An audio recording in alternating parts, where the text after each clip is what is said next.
This episode is sponsored by Canton, the only public permissionless blockchain built for institutional finance.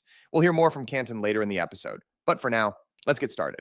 Hey everyone, quick disclaimer before we get into today's episode. Nothing said on Bell Curve is a recommendation to buy or sell securities or tokens. This podcast is for informational purposes only, and the views expressed by anyone on the show are solely our opinions, not financial advice. Our guests and I may hold positions in the companies, funds, or projects discussed. Hello, everyone, and welcome back to another episode of Bell Curve. Keep getting schedules mixed up here, so this is another solo recording, so you guys are stuck with just me this week, but hopefully it'll be okay. Before we get into our weekly stories, I just wanted to address something which was pretty, Jason posted about this, and this kind of made its way around Twitter, which is that we had some changes in Blockworks strategy, especially when it came to kind of our media mix in general, which led us to say goodbye to some folks who have been at Blockworks a long time, especially in our editorial department. And I just want to say, first and foremost, whenever this has to happen because a company is adopting their strategy, this is always a people first thing. And this was particularly tough because sometimes when we've had to make this in the past, there's financial necessity. This was a difference in strategy. And the people who are on the market right now who used to work at Blockworks are so excellent. I highly recommend anyone out there that has a content role or a marketing role or is looking to hire for a journalist, like any single one of them would be really excellent. And it was really sad to say goodbye to them. So just want to start by acknowledging that and saying that was a tough thing that happened on the Blockworks side of things this week. This was a way to focus on the data and the software part of our business, and it was necessary, but that doesn't make it any more difficult. And so, heart goes out to the Blockworks fan this week. Okay, guys. With that, I want to pivot into our first story of the week here, and to do that, I actually have a slightly more lighthearted clip, which is going to introduce this story, which is actually coming from Mr. Jamie Dimon. Skeptical of crypto at one point. He was still skeptical. I've gotten away with no damage so far.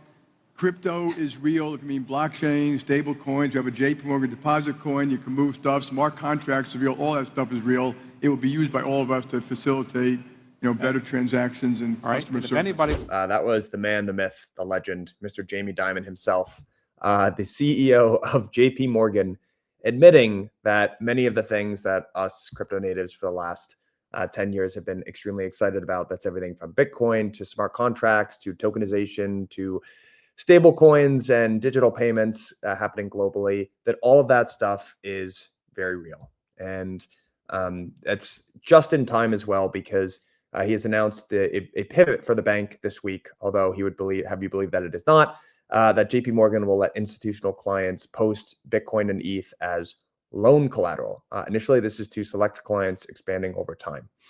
But this is awesome. I mean, it does bear going into a little bit of a history lesson here, which is, I think the first time that Jamie Dimon addressed Bitcoin, he did in 2017. He called it a fraud, and he actually said that he would fire any JPMorgan traders for touching it. In a 2023 Senate hearing, he said, "If I were the government, I would close it down." Meanwhile, at the same time, though, JPMorgan was actually building Rails. So I don't know how many folks remember this, but back in 2019, they actually announced JPM Coin. And they've long had an internal unit. It was actually called something even before Onyx. Onyx was the rebrand. Amber Balde, for the OGs that remember her, who went on to found a dev platform called Clover. She was originally the head of JPMorgan's internal program. Then I believe it was Christine Moy, who's now at Apollo. And now Kinexus is the name of the program, which was launched in 2020. And actually by 2023, there was $1 billion per day being settled. And they continued these sorts of pilots and actually quietly grew the team to, I believe at last count, somewhere around 200 people. But now it feels like allowing institutional clients to post Bitcoin and ETH as collateral is really indicative of where they see the market going. And this is me just speculating here, but I think they are reading the tea leaves. They're looking at this new SEC administration, a lot of the rhetoric coming out of Paul Atkins in the memorandum that came out a couple of months ago, Project Crypto. I would also guess that stablecoins have really woken up JPMorgan here. So, there was a really excellent blog post which was written by Simon Taylor this week. I can actually share it on my screen here. So Simon Taylor, for those of you who don't know, OG fintech guy, and he actually writes really excellent blog posts. So shout out Simon if you're listening to this. I really appreciate the way that he articulates his points. Um, but he actually starts this piece off, which is called Stablecoin Linked Cards, Why They're Better Than Secured Credit Cards. He starts off with a little anecdote. This week, I gave a talk to the board of a bank about stablecoins. And while they took a lot from the session, the showstopper was buying them a coffee with a stablecoin linked card. Everyone leaned in. What do you need a bank for if you can store balances as stablecoins, spend them anywhere, get credit, and earn yield? The vast majority of domestic bank customers won't adopt this tomorrow. But the genie is out of the bottle. That 350-pound coffee just showed them a future where banks are optional. So there's a whole. I'll drop this as a link in the show notes. But if I had to guess, what's making banks wake up to this in real time, it is genius. And I mentioned yesterday, or sorry, on the podcast last week, the quote from an investor friend of mine that that genius is going to go down as the second most important thing after Satoshi's Bitcoin white paper, and I completely agree. And I think some of the what you can maybe divine in the tea leaves here is that not necessarily, I wouldn't make the mistake of thinking that just because banks are taking this seriously necessarily means that they will be successful. I think that people haven't really articulated it like this so far, but the way that I see stablecoins is it's the innovator's dilemma, because what stablecoins do, especially if they're allowed to pass yield back to consumers, is it's kind of two things, which is one, it's just eroding net interest margins from a bank's perspective, but it's kind of a different model of banking, which is somewhat similar to the idea of narrow banking. Although a lot of people will talk about this, it's not exactly the same thing. So narrow banking was originally this idea where, the way that, I guess, quick refresher of how commercial banking interfaces with central banking in the United States is you have a certain number of dealer banks which have an account directly at the Fed, and they have a certain number of reserves, which is kind of the purest form of real money in the U.S. financial system today. Its money is recognized by the Federal Reserve. It replaced gold as base money, and the people have been asking to do narrow banking, I think, as far back as 2018 or 2019. And the idea was just, hey, if we would like to have the idea that the Federal Reserve should open up banking activities to either, depending on who the proposal was coming from, either a greater number of participants or just anyone that wants to bank with the Federal Reserve. Federal Reserve has never allowed for this to happen. They haven't given a direct reason why.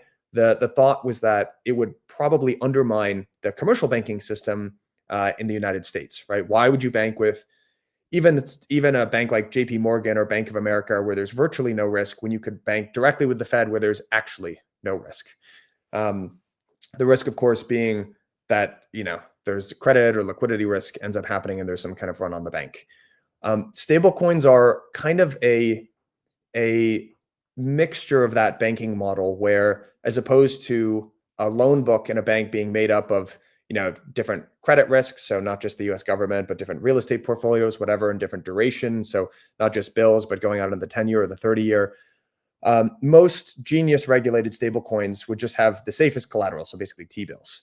So you're not quite zero risk like you would be in the true narrow banking sense of the word, the original proposal, but you are very, very close. And the advantage of this more narrow banking is that, one, you don't actually get the yields that you would get in an asset portfolio of a bank because you can't take as much risk, but you have much less overhead. And if you're regulated, and you're also global from day one. And so my sense is just that these banks are now trying to grok the idea that this is actually relatively disruptive to their business model. And they can't wave their hands at Bitcoin and Ethereum and say, this stuff is airy-fairy and there's no cash flows backing it and it's pure tulip bubble mania speculation. I think that genius is really what is turning the screws here on the banks. And I think that obviously it's never just as simple as an entire industry is completely disrupted or not. I would guess that just like any other sense of disruption, there will be some winners and losers here. It's probably a little bit too early to figure out who that's going to be. And frankly, it's anyone's game, right? I don't think it's too late for the banks to react at this point. Jamie Dimon actually did mention in that speech that he hasn't lost anything by being this late, and maybe that's true. That actually might be true. So I do think it's definitely something that's very interesting to watch here, though, and should be really good for both Bitcoin and ETH. I also will say, although we think of the majors in cryptos being Bitcoin, ETH, and Solana, I think it's interesting here that JPMorgan is just going for Bitcoin and ETH, and I do think for the time being, Bitcoin and ETH are kind of in a category of their own here in terms of institutional adoption and acceptance. Before we get back into the episode, here's a quick word from our sponsor, Canton, the only public permissionless blockchain built for institutional finance. TradFi wasn't built for 24/7 markets. DeFi wasn't built for regulated institutions. But Canton is where the power of finance meets the promise of blockchain. The only public blockchain with institutional-grade privacy, true composability, real assets, real markets. Why reinvent finance when Canton makes it work the way it should? Canton, where finance flows. As always, investments in blockchain technology involve risk, terms, and conditions apply. Do your own research. The second story of the week is that we had spot ETFs for Sol, Litecoin, and HBAR launch. So this happened on October 28th. This was a big win, at least in my eyes, for Bitwise. So Bitwise's BSOL launched. And then Canary Capital, who've launched a number of quite interesting ETFs recently, including Pengu. There's a Pengu ETF. And they also launched the Spot Litecoin ETF, as well as Spot Hedera. So if you go back to after Ethereum, the Ethereum ETH ETFs got approved faster than people thought. There was a lot of speculation on what the next assets were going to be. I think if you had to, you could go back and probably see the Bloomberg guys, Eric Balkunas and James Seifert, taking bets about this. I think the consensus was actually Litecoin was a pretty consensus asset. Solana was a consensus asset. And then there was a lot of speculation around XRP and Doge. I think if you had polled people, Hedera was probably not on people's top 5 list. So my assumption is that there must be some very strategic lobbying that went on there. I don't know anything. I'm sorry. This is, that's me just taking guesses here. But yeah, I think that's just very interesting. So the early inflows here, there's about 69 million that got withdrawn or that got drawn into day one trading for BSOL. So, big congratulations to the folks over at Bitwise for making that happen. I would simultaneously expect from here the launch of additional ETFs on different asset types, but I would also expect diminishing returns. I think ultimately having an ETF will be very necessary. I would guess that when you're posting collateral at JPMorgan, it's probably something like IBIT versus actual spot Bitcoin. And we've also seen that for many of these DATs, they've actually acquired the ETF as opposed to the spot, which just makes the whole infrastructure setup much easier. So I think it'll be long-term necessary, but also probably diminishing, marginal utility here. I am recording this, so this is Thursday, October the 30th. It is about 4:45 East Coast time, and markets are degrossing here. So there was there were intraday liquidations here of between 600 and 800 million. A lot of what has spooked markets, I think, was the FOMC that came out this week. Now, I'm not going to pretend to divine the tea leaves here from the FOMC perspective, but it seems like the market is really honing in on a phrase from Jay Powell, where he said that another cut in December is, quote, not a foregone conclusion. So we got the 25 basis point cut that markets had been expecting, although it seems like that more forward-looking guidance did not come in where where the market was actually hoping. So that's probably what's driving markets here a little bit for the time being. One part of the market which is doing quite well is prediction markets, which continue to just be the breakneck race here in between Kalshi and Poly market is just doing nothing but heating up. So weekly prediction market notional volume broke $2 billion for the first time. This is the week ending October the 19th. It seems like a huge amount of what's driving this is sports betting, actually. And I think a large percentage, Kalshi, if you're listening to this, I don't think this data is available, so don't entirely quote me, but I think a large portion of the volume being driven, at least from the Kalshi, and therefore what's driving this kind of sports betting narrative is from Robinhood sports betting, which is powered by Kalshi.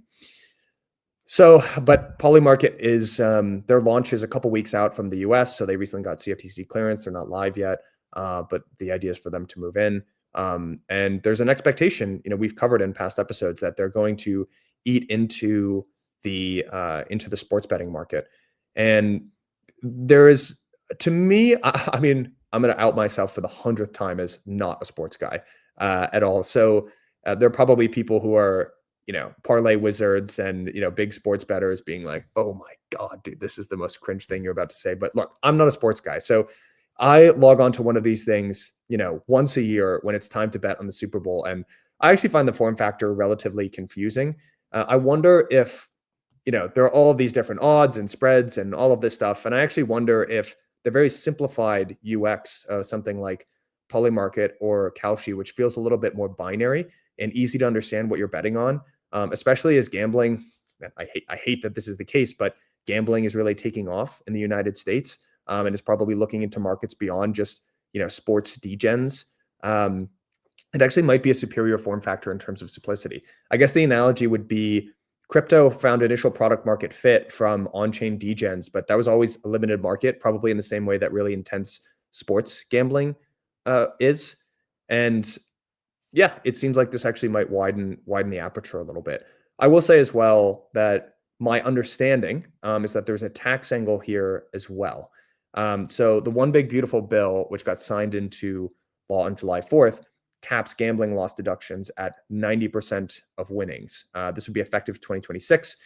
The impact here is that, or the negative impact for gamblers would be that this could create phantom income if you're a break-even bettor. So let's say, you bet $100, or you take $100, split it, you win some, and your winnings net out at zero. If you can only write off 90% of the loss, it will actually look like you made money on a P&L basis. It seems like it's actually still now. I will say as well that there's pushback on this because, as you can imagine, some folks view that as being unfair. So the active pushback is something called the Fair Bet Act, but the reversals have stalled out. Whereas in a prediction market P&L, this can be treated two ways depending on the platform/accounting. So some tax guides frame Polymarkets as capital gains or losses, which would be property, or the same way that you could offset losses of stock, trading or something like that. Although there is a push, like many people would say, that this really is gambling in the letter, or the spirit of the law, not the letter, and it should be treated with the same tax treatment as gambling income. Unclear. I feel like this is going to be something that's going to have to be fought out in Washington, actually. And as in the case of so many other things today, the regulation and access to policymakers is really, really critical. Speaking of access to big policymakers, Trump announced this week that he is pardoning CZ. So this was confirmed on October 23rd, so about 8 days ago as of the time of this recording. For context here, for those of you who forgot what happened back in 2023, CZ pled guilty in 2023 related to AML failures. He served 4 months in prison. The pardon was framed by the White House as ending the war on crypto. BNB has done pretty well pretty well there. And I guess, again, this is me going off on my own and thinking here, but I've roughly heard, and what my expectation would be based on this action, is that Binance is going to be allowed to expand into the United States.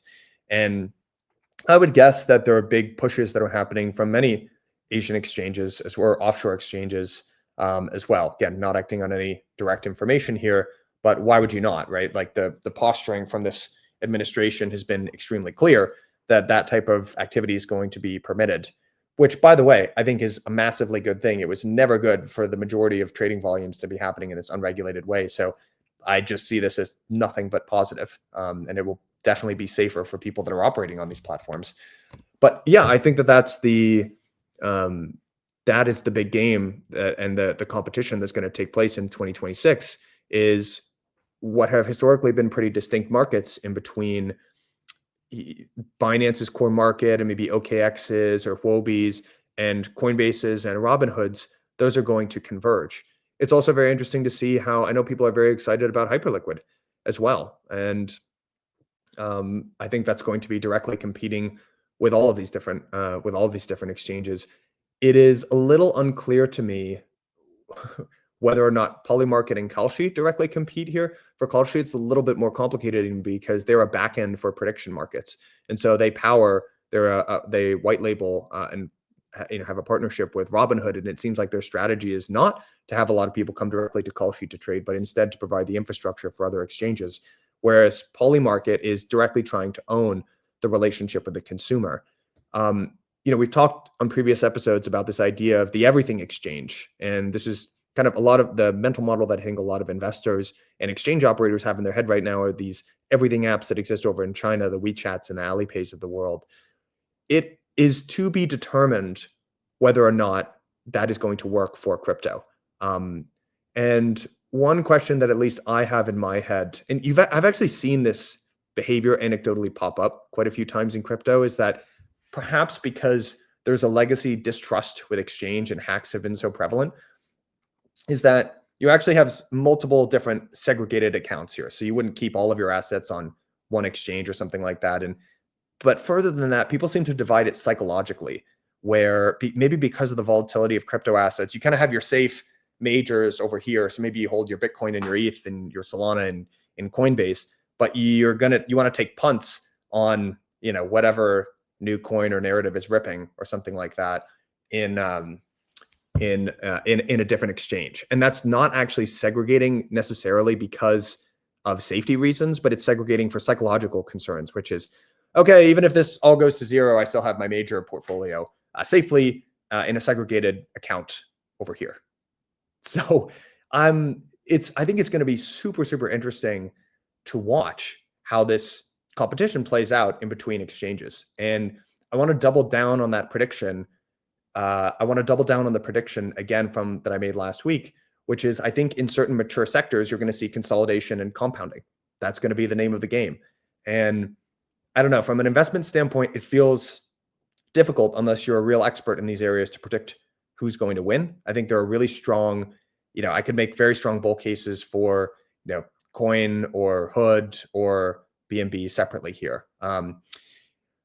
And yeah, it'll just be interesting to see how it plays out. But I do think once the winner emerges there's just going to be an enormous amount of value that accrues, because on top of the exchange, there's this kind of call option in the form of a financial platform, which frankly, a lot of the L1s have always gotten. But yeah, it'll be very interesting to see how that plays out. Everyone in crypto loves to talk about transparency, but would any serious business publish its payroll for the world to see or hand competitors its contracts? That's not a feature. That's a bug. And it's why most financial institutions can't operate on today's public rails. Canton Network is different. It's the only public permissionless layer 1 blockchain built with privacy at its core, sharing data only on a need-to-know basis. That's why Goldman Sachs, NASDAQ, and Broadridge are already building on the network. Only Canton delivers the network effects of a public chain with the privacy and control real finance demands. Learn more about Canton by following the link in today's show notes. As always, investments in blockchain technology involve risk, terms, and conditions apply. Do your own research. I also want to double down on the same thing that I said, especially for L1s. And I want to make the observation that for L1s, actually, I'll lump just general smart contract platforms in here. I think it's going to be relatively tough sledding here for generalized smart contract platforms from here on out, right? Unless you have a very distinguished kind of brand and use case, just getting a foothold in that market is more difficult, I think, than it used to be. And by the way, this is not commentary. I'm aware that There's a Mon, airdrop going, and presumably, that's launching very soon. And the same thing with Mega ETH. This is not a prediction on both of those teams. Seem great. I actually, disclosure, I have a small bag of Monad, but I have no idea, what's going to happen with those two platforms. But I do just think, hearing anecdotally, it seems just much harder to differentiate yourself in those kind of in like a general platform market. I think folks are going to be able to do it on the back of building a very strong ecosystem. But this is just the point that I made before, that I think that the barriers to entry are much higher, and it is a crowded market. And I know people are really mixed on the sentiment here around the core assets like ETH and Sol. I think they're both going to continue to do well. And I know that a lot of people, probably myself included, were very focused on the DATs recently. I think DATs have really stopped being a driving force in the market. First of all, as far as I'm concerned, there are two DATs. One is run by Michael Saylor, the other is run by Tom Lee. There's a chance that, I guess, if Forward Industries by Kyle Samani does really well, but it just seems like for the time being, it's operating at a much smaller scale. And so, yeah, I think DATs as a force in the market are much less than they used to be. But it seems like the macro is going to pick up where the DATs left off. But yeah, I think that the themes for these mature sectors, just to tie it all together, are consolidation and compounding. And from an investment standpoint, I guess you could try to play it either being really good and guessing who the winners are going to be, or you could just wait for them to emerge. You could be comfortable with getting a little less upside, but a little bit more surety on your bet. In the case of the L1s, it feels like you have a general sense of who that's going to be, maybe with some new upstarts. Same thing with the L2 landscape. So I don't know. I continue to think it's extremely interesting times ahead. And in terms of the morality here, by the way, of Trump pardoning CZ, I don't really have much commentary on that, mostly because I wasn't super in the weeds with what CZ may or may not have done in his time at Binance. I think the way that the market generally perceives this is that crypto was the Wild West. I'm not sure anyone would accuse Binance of having always operated 100%, 100% of the time coloring inside the lines. I could also make a pretty compelling argument that regulators, especially in the US, didn't give them much honest opportunity to do that either. So in terms of the feels for CZ here, I don't really have any hot takes. I don't think it's crazy that Trump pardoned him. And I guess on the last story of the week, Western Union announced that there's a dollar-pegged token on Solana with Anchorage. So there's a public rollout, which is targeted for H1 2026. The framing is that there's actual real remittance rails, which is Western Union's distribution, and there's cheap L1 throughput. Again, I think we'll see. If you put a gun to my head and made me guess, I would say that this is going to be somewhere on. This feels more PayPal, Venmo-ish to me than Tether or Circle. And the reason why is, again, this is the innovator's dilemma. Generally, when people talk about stablecoins and global payments, they're excited about disrupting Western Union because their fees are so high. And so it would be great. It would be really, it would be very forward thinking if Western Union were to disrupt themselves first. Generally, it's really organizationally difficult to do that. So I feel like what you mostly see, and what I could see happening at an organization like a Western Union, is someone says, guys, stablecoins are real. Genius just got approved. What is our play here? What are we going to do? And someone says, we could launch our own stablecoin. And someone says, true, but I'm going to show you this pie chart of where our revenues and our profit is coming from. And if we were to move, it would look much, much, much worse. And so I feel like sometimes what you get from these organizations, and I may be being totally uncharitable here, is a kind of middle ground, which is, let's have our cake and eat it too. And let's kind of launch something that we can say we're doing something, and we'll have this option if stablecoins actually take off. But I think with a lot of these new issuers, especially where the distribution is a little bit more questionable and where the disruption to their core business would be extremely great, I am in the wait and see camp for those. So Anyway, guys, yeah, I know this was another solo episode. We'll be back with Michael and Vance very soon. And yeah, hope everyone has a great weekend. A very spooky weekend, very spooky Halloween weekend. Cheers, everyone.